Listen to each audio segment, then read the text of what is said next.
en la carta a los Romanos capítulo 6, verso 8, donde se nos hace una profunda declaración que no es un verso aislado y que no puede ser separado de su contexto, como en otras ocasiones he dicho, ¿verdad? Pero es una verdad que confirma categóricamente un tema que viene discutiéndose en todo el capítulo anterior y también en este. Dice las Escrituras de esta manera, verso número 8, Romanos capítulo 6, verso número 8. Y si morimos con Cristo, creemos que también viviremos con Él. Oiga, qué manera tan radical del apóstol Pablo presentar esta verdad, este principio. Y si morimos con Cristo, creemos que también viviremos con Él. Hemos estado hablando en los domingos anteriores de la muerte, de la resurrección, de los beneficios, de la ayuda, de la posibilidad que trae esto a nuestras vidas, ¿verdad? Y que esta noche vamos a presentar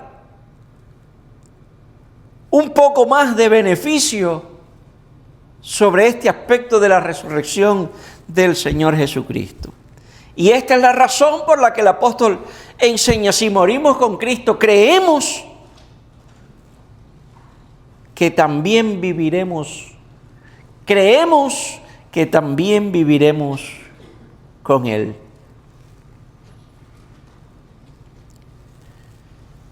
Hay una gran diferencia entre saber algo y vivirlo. Y es aquí donde muchos creyentes tienen una confrontal realidad. Pues nosotros sabemos lo que la Biblia enseña. Nosotros entendemos que Cristo resucitó. Lo sabemos, podemos recitarlo. Pero hay una diferencia entre el saber y el vivir. Pues la gente sabe muchas cosas de la Biblia o sobre la Biblia, pero no necesariamente estamos viviendo de la manera en que sabemos. Y entonces involuntariamente hacemos una separación. Digo involuntario porque no creo que algún creyente en el mundo se ponga a pensar cómo separarlo. No, por eso digo involuntario, sin darnos cuenta, no premeditado. Sabemos, aprendemos, pero no permitimos que ese saber y ese aprender afecte directamente nuestras vidas. Y esta afectación la digo de manera positiva. Muchos creyentes saben que Cristo murió y que también resucitó, pero de ninguna manera viven como si esto tuviera poder sobre ellos. ¿Está entendiendo? Muchos sabemos, todos los creyentes sabemos, que Cristo murió y resucitó en beneficio nuestro. Sí, eso es cierto. Lo sabemos. Es así. Podemos afirmarlo. Pero no vivimos como si ese poder que actuó en la resurrección actuara sobre nosotros. Es como si levantáramos una barrera que no permite que el mismo Espíritu que actuó en Cristo Jesús actuara en nosotros. Pues lo sabemos, pero no lo vivimos. Y quiero decirte que la resurrección de Cristo afecta positivamente todas las áreas de nuestras vidas. Perdón. De allí que no podemos afianzarnos en decir, es que somos así. Es que así aprendí, es que así me criaron, es que yo soy así, es que ese es mi carácter. Eso es cierto. Todas esas cosas pertenecen a la antigua naturaleza o al viejo hombre. Pero es que en Cristo Jesús todas las cosas son hechas nuevas. Por lo tanto, nosotros somos hechos nuevos o somos nueva criatura. Por lo tanto, el carácter de Cristo debe ser formado en nosotros. El conocimiento de Cristo debe ser formado en nosotros. El andar de Cristo debe ser formado en nosotros. De ahí que el apóstol Pablo podía decir así a voz en cuello: sean imitadores de mí así como yo lo soy de Cristo. También decía: cada día muero. Y si moría cada día, es porque cada día vivía.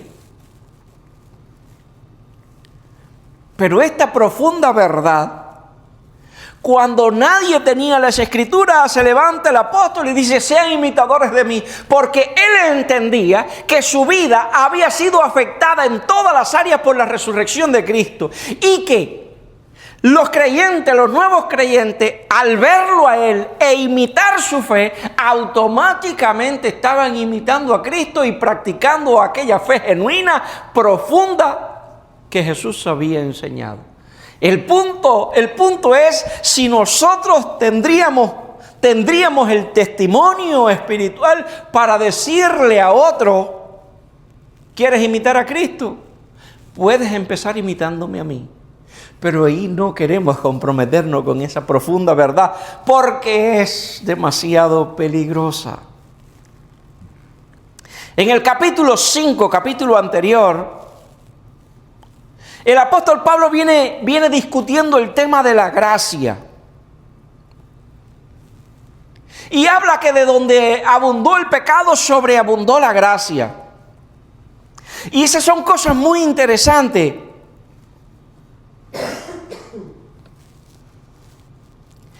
Pero en el capítulo 6, en el cual estamos, se responde a una pregunta muy importante, así como peligrosa. Los creyentes de Roma que estaban aprendiendo, dijeron entre sí: pero entonces hay muchos beneficios en seguir siendo pecadores. ¿Por qué? Porque el apóstol Pablo hace una declaración de una verdad profunda. Donde abundó el pecado, sobreabundó la gracia. E inmediatamente el ser humano, el carnal, el normal, el natural, dice: no, espérate. Entonces, si yo peco más, tengo más gracia. Porque donde abunda lo malo, sobreabunda lo bueno. Y el apóstol Pablo en el capítulo número 6 más bien corrige este pensamiento. Y este pensamiento tiene una respuesta. ¿Qué pues diremos a esto? ¿Pecaremos para que la gracia sobreabunde? El apóstol Pablo dice en varias ocasiones: de ninguna manera o en ninguna manera. No vamos a seguir pecando para que la gracia sobreabunde. Dice él: en ninguna manera. ¿Sabe por qué? Porque el apóstol Pablo había entendido cosas que los demás creyentes no. Y que muchos de los cristianos contemporáneos tampoco entienden. O tampoco hemos llegado a comprender en la profundidad en que se nos explica o se nos presenta en las Escrituras. Y esta verdad es la siguiente: que no solamente la resurrección de Cristo afecta nuestras vidas normal, cotidiana, sino que hay una transformación. Con ella hay una transformación.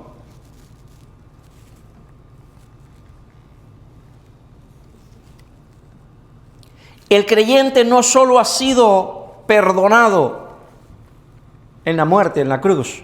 No. El creyente no solo ha sido perdonado. El creyente también ha sido transformado. ¿Estamos bien hasta allí? Si solamente hubiéramos sido perdonados, está bien. Bueno, ya mis pecados fueron perdonados. De ahí para adelante sigo. Pero no solamente fuimos perdonados. También en Cristo Jesús fuimos transformados. ¿Cómo se expresa el versículo número 6? Si morimos con Cristo, también viviremos con Él. si morimos con Cristo, también viviremos con Él. ¿Se dan cuenta que hay una afectación incluso eterna? Que hay mucho más de lo que nosotros cotidianamente, acostumbradamente leemos. Es muy fácil decirlo así, mire qué fácil. Sabiendo esto que nuestro verso número 8, y si morimos con Cristo, creemos que también viviremos con Él. Se nos basta 10 segundos para leer este principio, esta verdad espiritual. Pero no bastan 10 segundos para comprenderla. Y mucho menos para vivirla. Así que si morimos con Cristo, este versículo bíblico no es una metáfora, es una verdad espiritual y bien profunda. ¿Entendió eso? No es una metáfora, no es una probabilidad. El apóstol Pablo está presentando una realidad. Si morimos con Cristo, también viviremos con Él. Cuando Cristo murió en la cruz del Calvario, algo profundamente sucedió. Sucedió en tu vida, sucedió en la mía, sucede contigo, sucede conmigo. Tu vieja naturaleza, según el texto bíblico, también fue crucificada. O tu viejo hombre también fue crucificado. Tu deuda fueron canceladas. Y tu esclavitud o las cadenas que te ataban al pecado fueron rotas. ¿Cuándo sucedió todo eso? En la crucifixión, en la cruz. Entonces es una verdad que sucedió allí, pero se hace realidad en mi vida cuando por la fe me acerco a Cristo Jesús. Entonces lo que allá sucedió se hace evidente en mí hoy. De modo que no estamos en proceso de morir al pecado, porque el texto bíblico lo que dice es que ya morimos. No estamos en un proceso de muerte, ya morimos a ese pecado.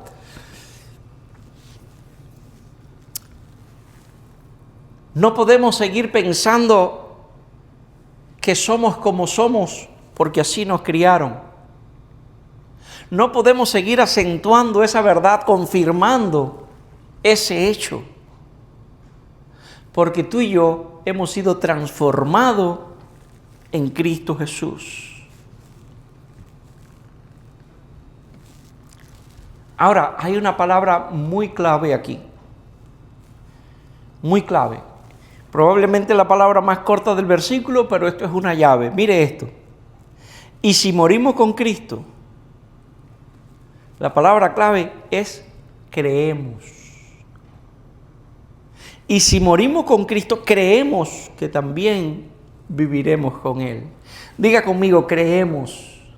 Aquí está la clave, aquí está la llave, aquí está la importancia de esta palabra.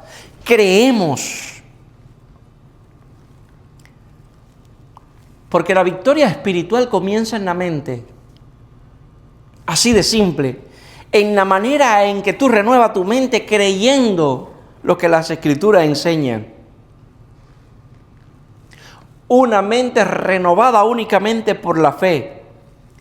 Me llama la atención, escucha esto, que no quiero apurarme mucho.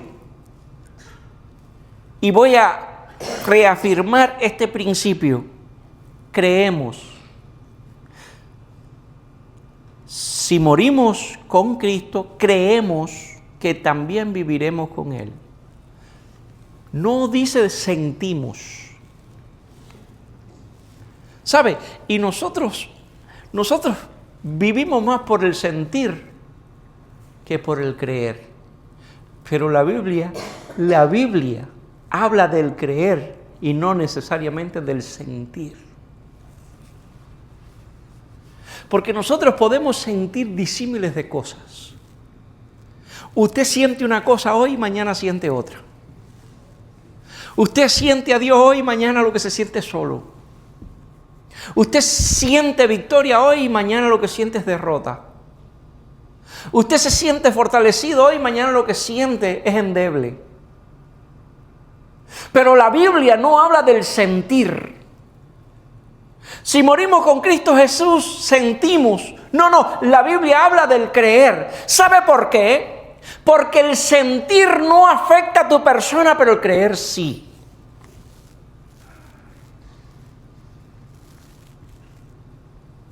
Porque la fe se apropia de lo que Cristo ya hizo, pero el sentimiento no. El sentimiento va a ver la crucifixión de Cristo como algo lamentable, con dolor. Ay, pobrecito. Cuando piensen eso, ay, pobrecito, cómo sufrió. Y usted empieza a sentirse compungido, usted empieza a sentirse acongojado, compungido, más cuando ve esas escenas tan emocionales o emotivas, donde le crucifican, donde le laceran, donde le castigan. Usted se siente, no sé, triste, usted se siente de muchas maneras. Pero después que se acaba la escena, ya, se acabó el sentir. Pero el creer es diferente. Por eso es que la fe se apropia de lo que Cristo ya hizo. Ay, yo siento que lo crucificaron. No, yo creo que lo crucificaron. Y que ese sacrificio fue por mí. Y que en ese sacrificio hay beneficio. Entonces yo por la fe me apropio, me adueño, tomo para mí esos beneficios. Y se dan cuenta que no se trata de sentir, sino de creer. La fe declara lo que Dios dice, aunque tú no lo sientas.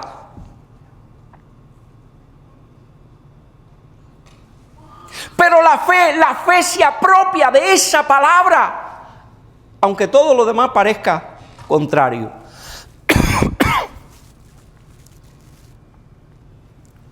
Aunque todo lo demás parezca contrario.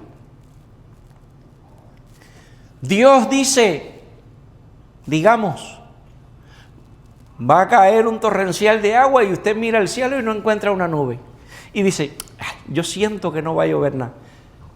Créelo, porque va a llover. ¿Por qué? Porque Dios lo dijo. No porque Rubiera lo dijo, no, porque Dios lo dijo. Y lo que Dios dice es... Por lo tanto, yo no estoy aquí para sentir, estoy aquí para creer. La fe declara lo que Dios dice, aunque no se sienta. ¿Cree usted que Noé sintió que iba a haber un diluvio? Noé no sintió nada. Ni siquiera tenía la noción de qué cosa era caer agua del cielo. Pero creyó, porque Dios le dijo, voy a enviar un diluvio. ¿Cree usted que Abraham sintió que había una tierra prometida? Una tierra que fluía leche y miel. No, él no sintió nada. Él creyó. ¿Por qué? Porque Dios lo dijo. Y dijo, y si Dios lo dice, yo me apropio de eso. Por lo tanto, lo que trata el apóstol Pablo de enseñarte en esta noche es que por la fe tú puedes apropiarte de aquello que Dios ha dicho, aunque de repente no lo estés viendo. Dios dice, vas a prosperar. Y las cosas empiezan a salir mal. Y usted dice, yo no siento que estoy prosperando. No tiene que sentirlo, tiene que creerlo. No tenemos que sentirlo, tenemos que creerlo. Pastor, pero que lo que voy es para atrás. Dios ha dicho que va a prosperar. Hay un momento en que en ese retroceder te vas a encontrar con una pared y no hay de otra sino que seguir adelante. Alguien dijo, uno se va hundiendo hasta llegar al fondo. Después que llega al fondo, de ahí para abajo no puede seguir. Obligatoriamente queda una sola dirección y es para arriba. Entonces aquí estamos. Si la fe se apropia de lo que Cristo ya hizo en la cruz del Calvario, la fe declara lo que Dios dice y lo hace, lo toma como verdad, porque así lo es. Y número 3, la fe transforma la manera en que vives. La fe transforma la manera en que vives. ¿Sabe? Porque afecta, positivamente afecta todo. ¿Por qué digo la fe transforma la manera en que vives? Mira, si Dios te dice algo, vívelo. Vívelo. Si Dios dice, como así lo dice, que tú eres más que vencedor, no andes como lo derrotado. Aunque lo único que esté experimentando son, como digo yo, golpes en la cabeza. Vive como victorioso. Vive como vencedor. Pastor, tantos golpes, tengo el cráneo roto. Sí, yo sé, pero sigue viviendo como vencedor. No baje tu cabeza, no te detengas. Pastor, pero siento que no se trata de sentir, créelo. La Biblia dice que tú eres vencedor, que tú eres más que vencedor. Créelo. ¿Y por qué? Porque ese creer va a afectar toda tu vida. Va a transformar toda tu vida. Yo recuerdo un día, usted sabe, yo era un adolescente, un jovencito, bien jovencito, hace unos cuantos años de eso ya parece. Y esta historia la tengo tan presente. Iba yo para la iglesia me quedaba distante de mi casa. Iba yo para la iglesia, creo que era para una escuela dominical o algo así, domingo en la mañana, levantarse, acicalarse, prepararse y salir, usted sabe, bajo ese sol, par de quizás 2-3 kilómetros caminando y vaya usted a saber en lo que yo iba pensando. Yo iba con mi pequeña Biblia caminando, cabizbajo como decimos, pero no porque estaba triste ni porque tenía ningún problema, es porque simple y llanamente iba caminando así, quizás, no sé, mirando el suelo, qué sé yo.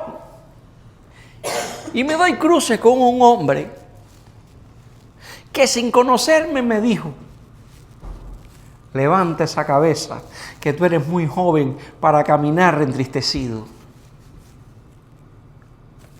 Yo reaccioné. Dije, si en Cristo lo que tengo es victoria, ¿por qué tengo yo que caminar como derrotado? Vamos a levantar la cabeza. Déjate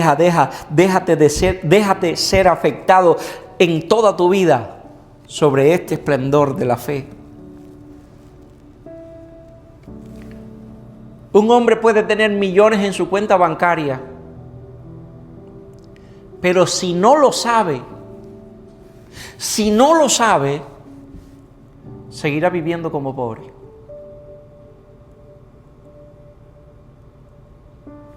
Un hombre, tú y yo, podemos tener millones en una cuenta bancaria. Si no lo sabemos, seguiremos viviendo como pobres. Y podemos ser pobres sin tener una cuenta bancaria y vivir como ricos. Y no me refiero a la vida lujosa, esplendorosa, ostentosa y todas las cosas que se pudiera dar a una persona acaudalada. Me refiero, amados y amadas, al creer que en Cristo Jesús todo lo podemos.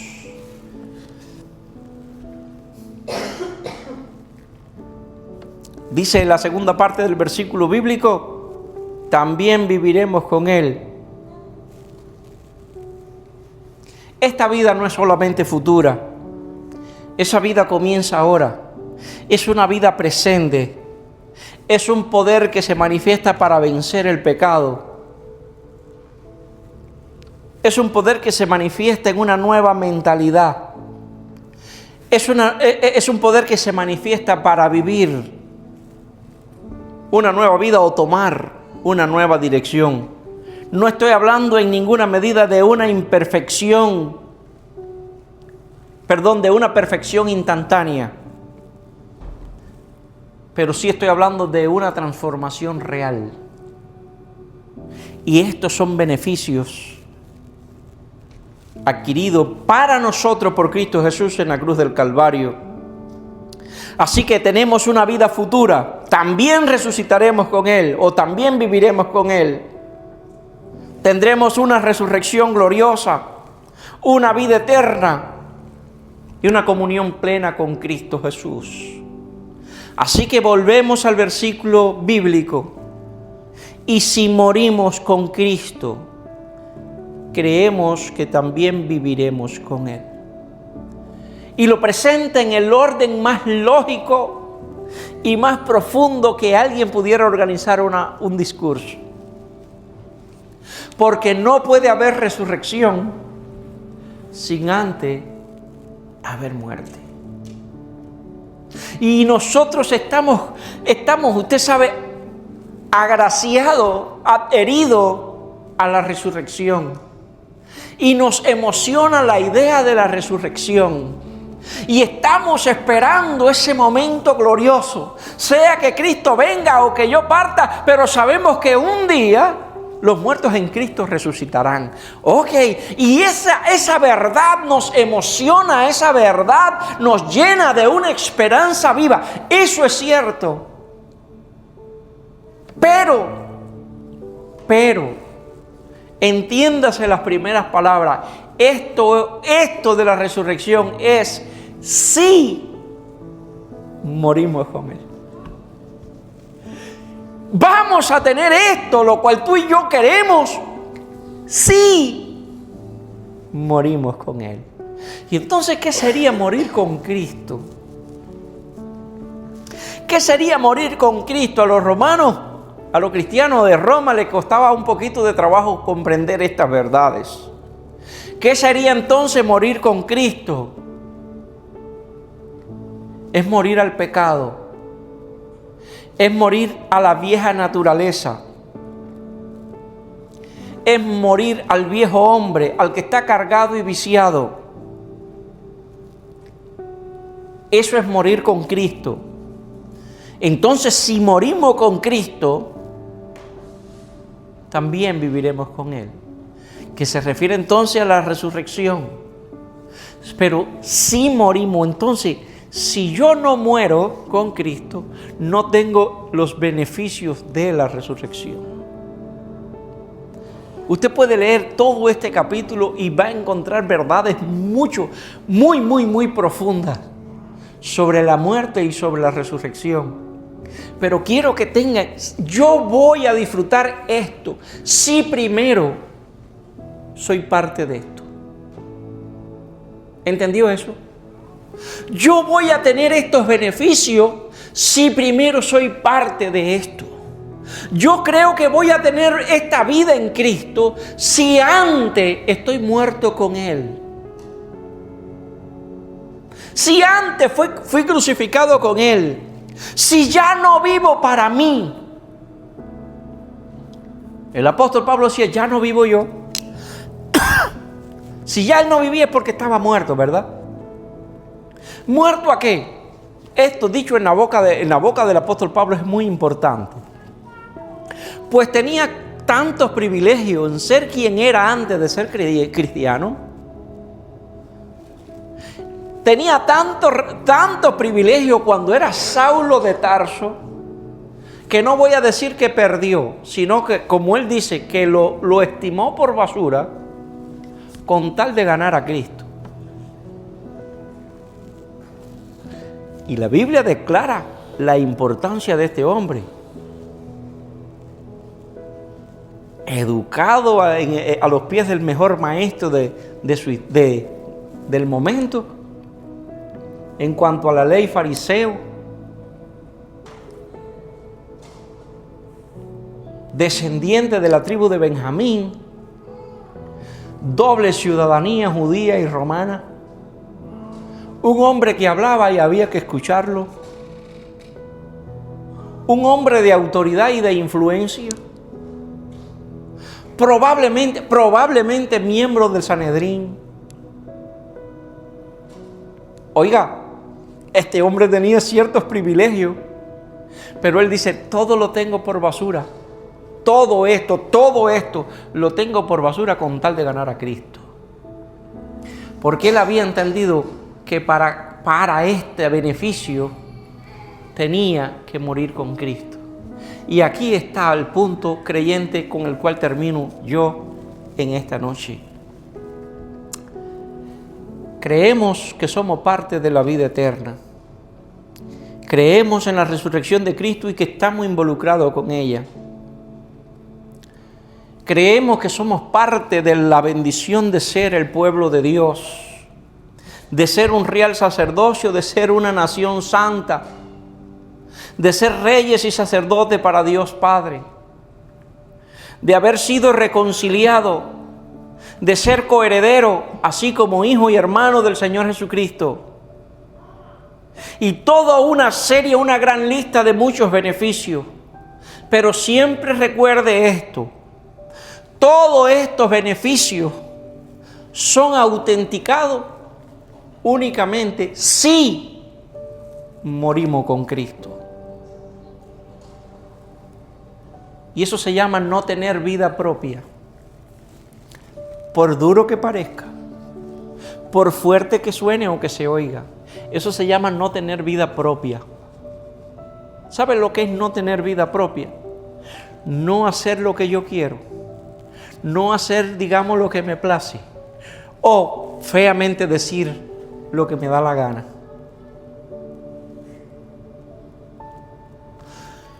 No concentrarme únicamente en mis planes y propósitos, porque esto es seguir viviendo para mí.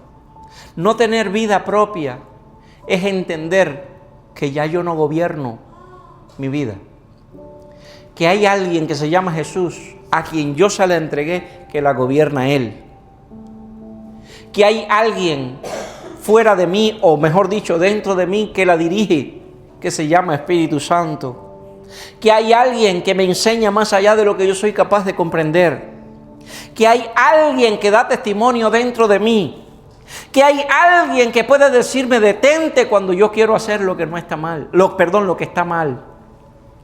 Hay alguien que puede decirme por aquí no, es por acá, y cambiarme el camino. Eso es vivir para Dios. Eso es también no tener vida propia. No tengo vida propia. ¿Por qué? Porque yo me debo a Dios. Y cuando Dios gobierna tu vida, cuando Dios es el timonel de tu barca, cuando Dios es el que direcciona tu vida, cuando tú eres la saeta en la mano de Dios, Él la envía, la lleva, la impulsa al lugar que Él quiere. Es disparada al blanco que Él quiere.